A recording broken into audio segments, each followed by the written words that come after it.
the underlying economic data is certainly not supportive of where the market's currently trading. Valuations are very elevated. Expectations for earnings growth is extremely high. In fact, we've got forward expectations at levels that we've never seen before in history in terms of deviations from the long-term growth trend. Where do earnings actually grow over time, and what are the expectations? Those expectations are elevated beyond any level we've seen even prior to the dot-com crisis. Wall Street is very optimistic, but the underlying economic data certainly doesn't support that optimism to a large degree. And again, when you start looking at the assets that are trading very optimistically right now, whether it's Bitcoin or gold miners or stocks, every asset class is trading very well right now, even bonds. In theory, not every asset class should be trading that well all at one time, but that's where we are right now. The boom in the stock market certainly is not supported by the underlying economic data. And we just saw this yesterday with the revisions, 911,000 fewer jobs created over the last year. That certainly kind of undermines some of that economic robustness that markets were depending on. And of course, the Fed's been talking about, we can't lower rates right now because the employment data is still very strong and we can't cut rates here because we're worried about tariffs, but inflation hasn't been present. The economic data on most fronts, whether it's ISM manufacturing or ISM services or a lot of other indicators,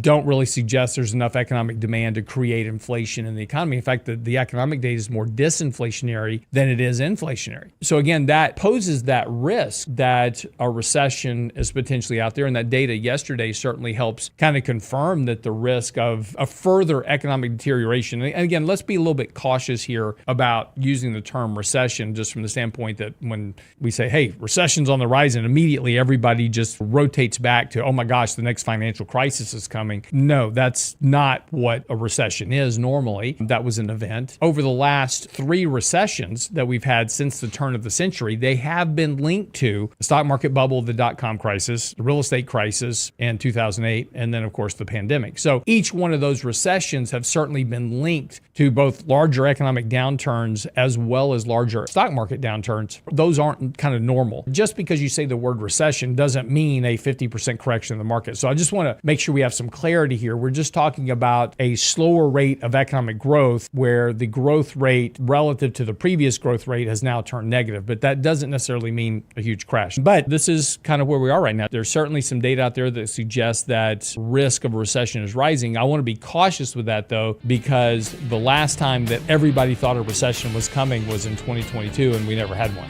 Catch me daily on The Real Investment Show. The link is in the description.